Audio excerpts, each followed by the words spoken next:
Y'all know what's going on. It's time for another episode of Doing Time with Joe. I'm your host, Joe Baker. In prison, you can easily get caught up and end up getting hit up. You know, when I say hit up, I mean getting stabbed, right? Just because your name comes up in something that's connected to some bull that's going on in here, right?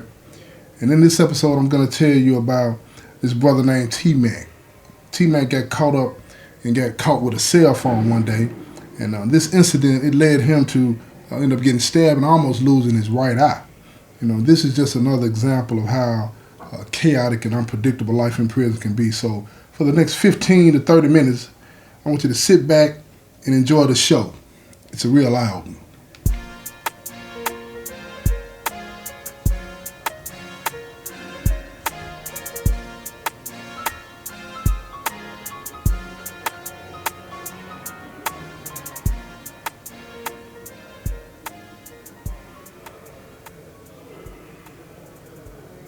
Tmac, he was one of the younger brothers, right? When I say younger, I mean around, at that time, he was around like mid-20s, 26, 27, something like that. And but he acted younger than his age, you know what I'm saying? He was just always into something, really couldn't tell him nothing, couldn't slow him down. He just thought he knew more than everybody else when it comes to the business, even though he hadn't been here, been in prison that long, right? So, back then, cell phones were just starting to pop, and everybody's getting them and these are the flip phones though. Everybody's getting them and they were pretty cheap and, you can stay in touch with your family and do all of the other things that you want to do, talk to your gal, whatever it is that you want to do. So T-Mac, he got him a phone and he had been rocking that junk for months. Everything was cool, right? But over and over, the guy, we just kept telling him, look here, bro, you keep your phone put up during the week. On the weekend, you get your phone out, right? Because the security is not as tight on the weekend as it is during the week, especially from 8 to 4 during the week. You know what I'm saying? And he didn't want to hear that. So he rocked with his phone all day, every day, if he wasn't in school or at work, rather. He worked down in the school building, but he wasn't a student. But if he wasn't down at work, he rocking with his phone round the clock. You know what I'm saying? It didn't even matter. You know what I'm saying? Sometimes he kept it plugged up to the charger so he could talk on it while it was charging. You know what I mean? So he just didn't want to hear about putting that phone up. He got sprung on that thing, right? And I understand that too. It happens to a lot of guys. You know what I mean? So anyway, one of the nights that he was out rocking on his phone, right, we got shook down. Police bust in, you know what I'm saying, about 2 in the morning, about 20 or 30 of them. Everybody, get down. You know what I'm saying? Come out your cell. You got to have your socks, boxers, and T-shirts on. Everybody sitting in the middle of the floor with your hands behind your back, looking straight forward, right, while they hit the rooms. Police all in the room. T-Mac sitting out there. He's a couple of rows up in front of me. But he's whispering to some of the guys, talking to them about, man, I hope they don't get the phone. I hope they don't get the phone. I could hear him. And if I could hear him, I'm thinking they can hear him. You know what I'm saying? But he's not in it. He's not focusing on that at all. He ain't paying no attention to none of that, right? He just sweating, hoping that they don't see it. So anyway, here they come up out the room, right? Who live in cell 18? Then his cellie spoke up, right? He said, and the officer said, who else? T-Mac, he said nothing, right?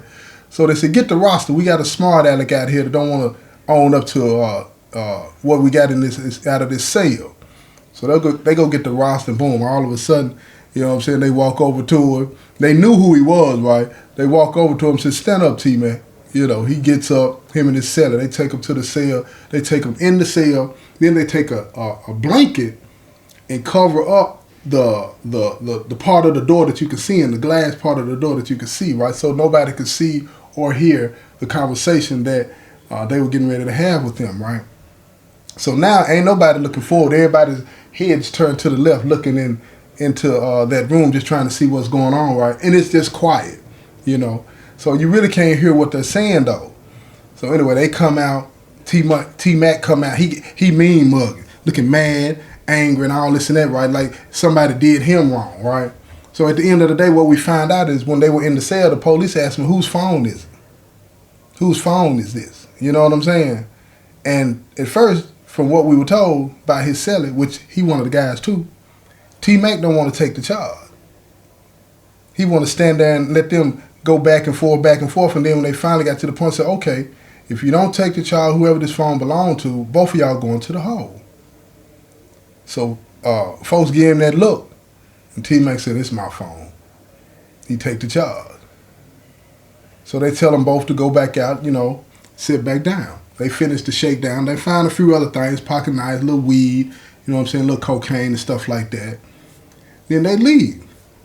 By it being still in the morning, right, the write-up's not going to come to later on that day, right? So we gets back into the cells and stuff, and everybody's straightening up the rooms and stuff like that, and go back to bed. Got to be up in a few hours anyway, go back to bed, but mostly everybody just chilling and talking, because we're locked down again at this point. But so everybody is still talking, lights are still on, and it's like, man, what's going to happen? You know what I mean? And when you get caught with a phone, right, you usually go to the hole, you get in, but depending on what your record is, you get anywhere between 5 to 10 days in the hole, depending on what your record is. You know what I'm saying? And how often you're getting in trouble and how much trouble that you've given them and so on and so forth. But there are some ways to totally avoid all of that, to get out of all of that, right? And one of the ways is to turn in something, another phone or some other types of electronics or some drugs or whatever the case may be. They did that behind the scenes, you know what I'm saying? It wasn't official. It was like, look, get another phone off the compound and we'll work with you on this. So, or you can cooperate and tell them that, you know somebody with a phone. So those are the only two options. Cooperate by turning in some electronics. Cooperate by turning in somebody else. You feel me? Simple as that. So we just know that that's not going to be the option for Tmac. It's understood. Take your weight, shut your mouth, keep it moving, go to the hole, get out. Resume whatever it is that you want to do. You know what I'm saying? That's the business. It's understood. It's not even up for debate. So Tmac, by me being the 9, I'm still in rotation at this time. Tmac asked to speak to the board, to speak to all of us. You know what I'm saying? And so COS, he come to me, me and number 2, right? And he telling us this, that, and the third, and Tmac want to holler at us about some business. I was like, I said, man, do you think it's a smart idea for us to be talking to him right now while he's facing this write-up? I said, I don't know what he might be trying to do. I was suspicious. You know what I'm saying? After that, because nobody really had asked to speak to the board, the people that were in charge, all the POAs. You know what I'm saying? After they had been, got caught up in some trouble. So, of course, I'm suspicious. I'm like, now I'm trying to find out, what has he ever been into? Do we know anything about him, really, that can tell us that this dude is going to hold up? And the answer was no. We don't really know nothing about him like that. So, against my better judgment, I agreed with the other brother. They said, let's just see what he's talking about. You know what I'm saying? We don't want to turn our back on a brother, have him feeling like, we don't mess with him just because he got caught up. You know what I'm saying? I'm like, okay. So he comes in and he's talking to us. And he said, brother, I'm going to keep it on the table. I'm going to keep it 100 with y'all. He said, man, they asked me to turn in a phone or something like that, or give up somebody with a phone. We was like, well, what you talking about then? What you try to do? We're just entertaining the conversation. We're not really with none of it. You know what I mean? So he was like, man, if I could just buy a phone and turn it in, man, I'll be straight. I said, but you'll be straight how? I said, here's the thing. You only going to get, 5 or 10 days in the hole, and then you'll be back out. He said, but man, I go up for parole in a few months. I said, bro, you knew that when you had the phone. He said, yeah, bro. He said, I'm trying to go home, blah, blah, blah, blah, blah, blah, blah, blah, right? And I said, man, step out, man. Let us talk. So we're in there talking, and the brother was like, can we find a phone to get him? You know what I'm saying? And I'm like, I don't know nobody with no phone for sale. We're going back and forth. We're sitting here talking and all this and that, right? So I tell bro, go see if it's a phone for sale anywhere. But don't let him see you go get it. Don't let him see you go get it. We don't need him telling on nobody this and that, because now I'm suspicious. I'm just going to keep it 100 with y'all. I'm suspicious. I don't know what's on his mind. He knew what the business was, but he still played with that phone.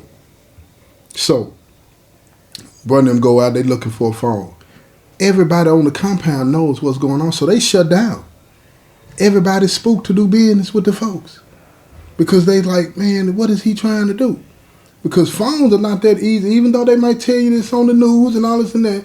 Look here, back then, I don't know about now, back then, they wasn't easy to come by.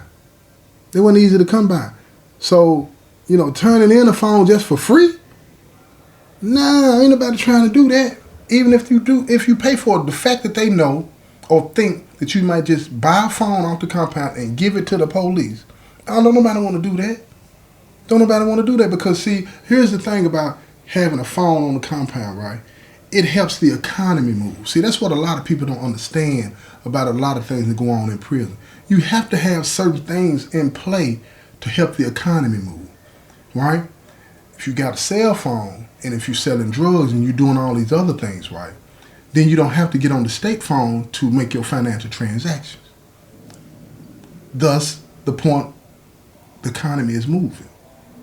But see, if you have to get on the phone and talk in code and say this and say that and make multiple phone calls to give one message, hoping that they don't piece them together and all this whole other kind of stuff, you know what I'm saying? You can do all of that without worrying about anybody listening to you when you got a cell phone. So to give up a phone, to turn in a phone, is going to be detrimental to the economy. And when I say the economy, I mean the prison economy. See, that's what a lot of people don't factor in. Again, you don't have any reason to factor it in because if you work in a prison or you're not in prison, you looking at it like y'all don't need to be doing nothing anyway. And I respect that. And I understand that. But it is what it is. So we couldn't find a phone for him. Brother then pulled him to the side. I wasn't there. I told him I'm not going to be there. Brother then pulled him to the side and on the ball field, talked to him and said, look, bro, can't find no phone. You're going to have to wear this. You know what I'm saying? Brother them told him, we'll see if we can try to get the write-up thrown out or something like that right on the tech. So they went to the D-board advisor, talked to him. They already knew there was going to be little to no chance of getting the write-up thrown out. They just don't mess up on those types of write-ups, more than likely. So anyway, here we go. D-board day. Tmac come up out of there. He said they threw the write-up out. I said, bro, they threw the write-up out. I said, man, that's what's up. And I kept it moving, right? Go to the weight pile, and I'm working out with my guys, right? I work out with some Crips and the folks. So we all down, we down on the weight pile. And like I say, I'm the 9. So cuz them, they looking at me, but they're not saying nothing. And I know what it is. They're looking at me and they want to say something, but they don't want to say nothing. They don't want to be disrespectful, but they're looking at it like, man, what's really going on? So I finally went on and just addressed the elephant in the room. I said, bro, what's up with y'all, man? Y'all acting kind of funny today. They're like, bro, man, look here. We need to talk. I said, let's talk. They said, no, we need to talk openly, man. I need to come with it and say what's on my mind. We ain't finna go to war about this, but, the big homie, you know what I'm saying, on 107, like, man, I got to say what I got to say. I said, man, say what you got to say, cuz. He said, man, how T-Mac get out of that write-up, man? I said, bro, I don't know, but I'm going to be looking into that, right? I just found out a few minutes ago that he got out that write-up. So cuz said, man, I heard he told on somebody. I said, man, now hold up now. Don't be putting that on the folks now. Don't put that dirt on nobody up under me. Like, don't do that. They were like, bro, I'm telling you, man, I heard he told on somebody. I said, who did you hear he told on? He said, I don't know that. He said, but we going to find out pretty quick. I said, okay then. That's what's up. That's what's up. So y'all just assuming that he told something because he got out of the write-up. Right? I said, okay. That's what's up. So I finished working out. And against my better judgment, because I'm like, this is going to come to a head one way or the other. You know what I'm saying? So I go to T-Mac. I said, look here, bro. Come here. And I get my COS. I said, come here, man. We finna rap, man. You need to tell me right now how you got that write-up dismissed, man. Thrown out. He said, man, I found me a phone. I turned it in. I said, so you didn't tell on nobody? He was like, nah, I ain't tell on nobody. He said, man, I got me a phone. I had to pay an extra $100 for it, and back then we had to pay like $300 for a phone, a flip phone. So he paid $400 for the flip. And then he gave it straight to the police. So they dismissed it. I said, okay then. I said, I know this gonna sound silly, but can you prove that? He was like, yeah, you can go ask the D-board advisor, dude. I said, so your D-board advisor was in there when they went down? He said, man, it really wasn't no hearing, man. We went in there, internal affairs called the D-board man and told him, don't worry about the write-up. They were gonna dismiss that. So the hearing was over, right? So the D-board man looked at me and asked me, what did I do and all this. And he said, man, I ain't tripping. I told him, I said, I turned in the phone. So you said that in front of your advisor and everybody that was in there? Yeah.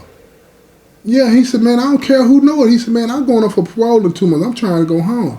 I said, GD that, folks. Then I get on down. I go back and I tell Cuz, and I said, look, Cuz, I'm going to just keep it 100. I'm going to tell you what he told me, but this got to stay between us.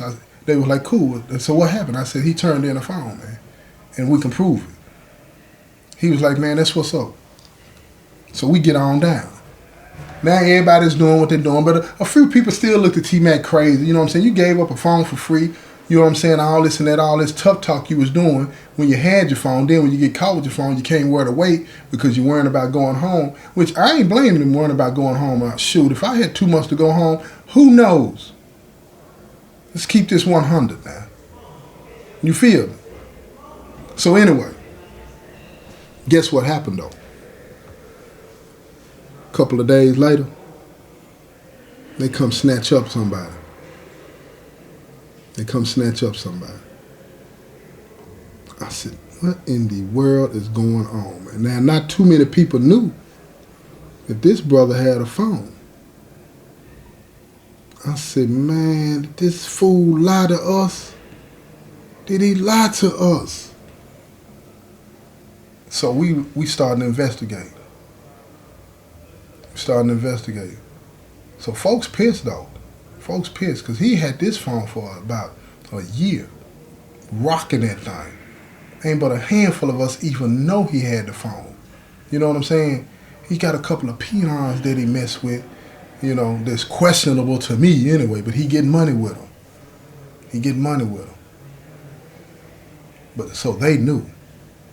Most of the folks didn't even know. I don't even know if Tmac knew. And if he did know, I mean, I don't know why he would have told on one of the guys. It just didn't make sense to me. So now bro hot. He old head though. He old head. He ain't playing though.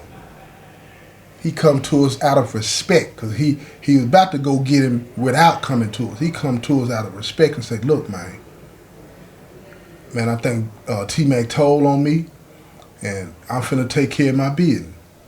I said, bro, hold up. You don't have no proof that he told on you. I said, he told us that he turned in a phone and we can pretty much prove that, man.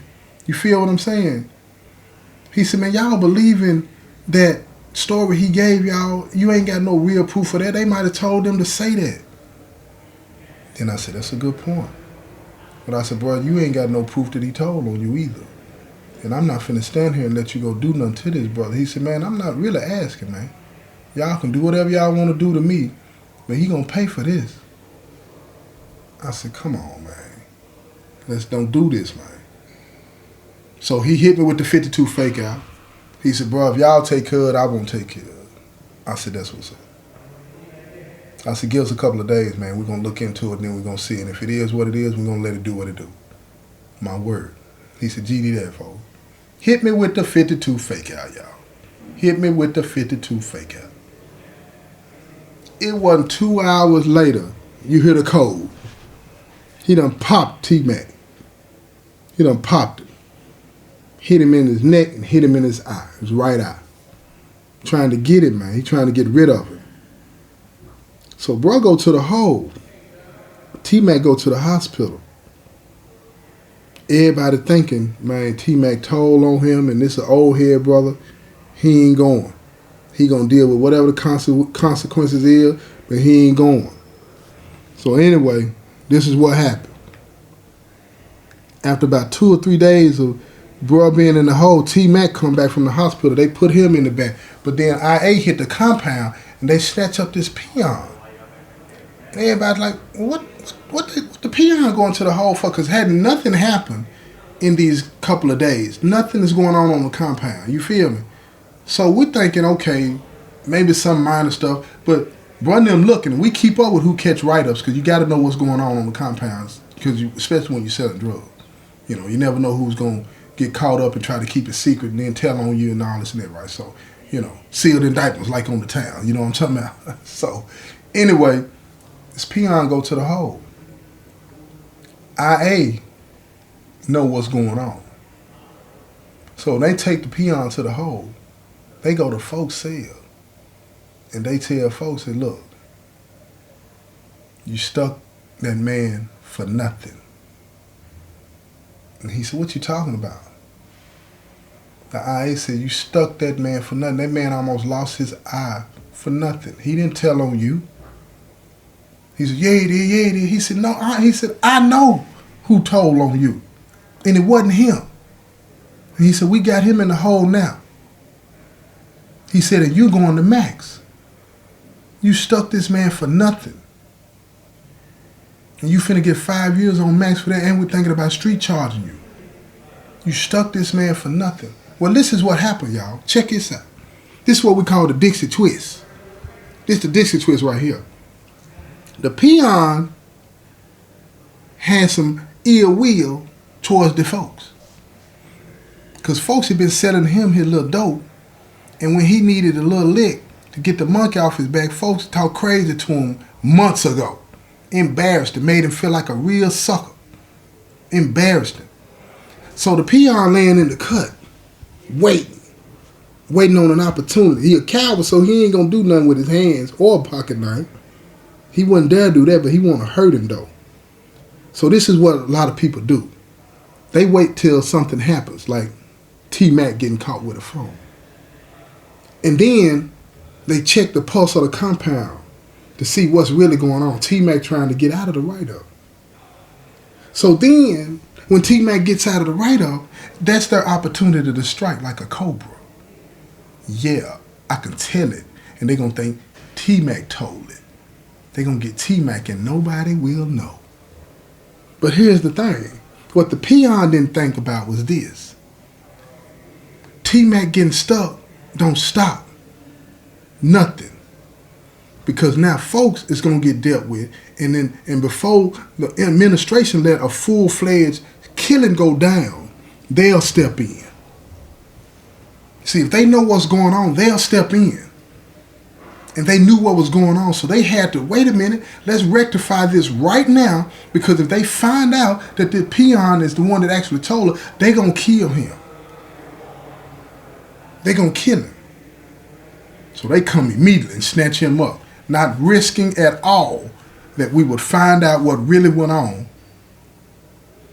They snatched the peon up. Now he's in the hole on administrative segregation, protective custody. He can't go to no compound because he wants to play games and tell on the folks, get his phone snatched and hope that everybody blames Tmac for the business. And that's exactly what happened. People were blaming Tmac for it. Now, he's sitting in the back because, you know, after he came back from the hospital, they put him in the hole, you know what I'm saying, until they understand or figure out everything that's going on. He's sitting in the back with a patch on his eye. Almost lost his eye. Folks that stuck him is sitting in the back on his way to banks. Now, this peon is sitting in the back on his way to protective custody. So IA comes to the compound. They pull me down front. The lieutenant, internal affairs, the captain, all of them. Let us lay down for you one time. Because we want this to stop right now. They laid it all out. Excuse me. They laid out the whole scenario. I'm just sitting there in disbelief. Feeling kind of bad myself because I'm going to keep it real. I wasn't 100% confident in Tmac because it just didn't make sense what was going on. But Stuff like that happens. But that's what happened. Tmac didn't tell nothing, but he almost lost his eye. And I just wanted to tell you that because that's another example of how chaotic stuff can get in here.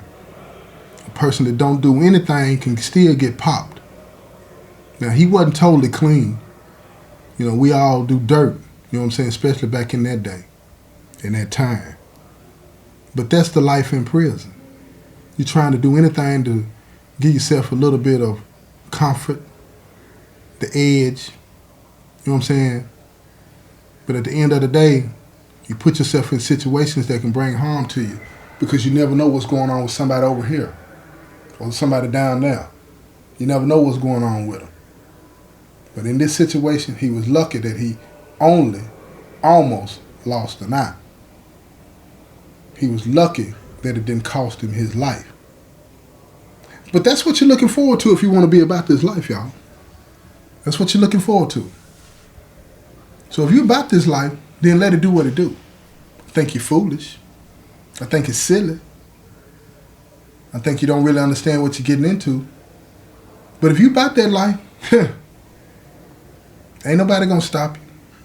You have to come to understand on your own that this life is a loser's life. You have to come to understand that on your own.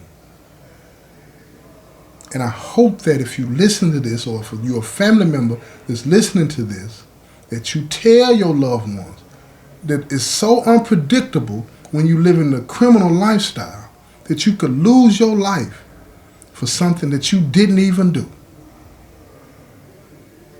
Y'all know what's going on. This has been another episode of Doing Time with Joe.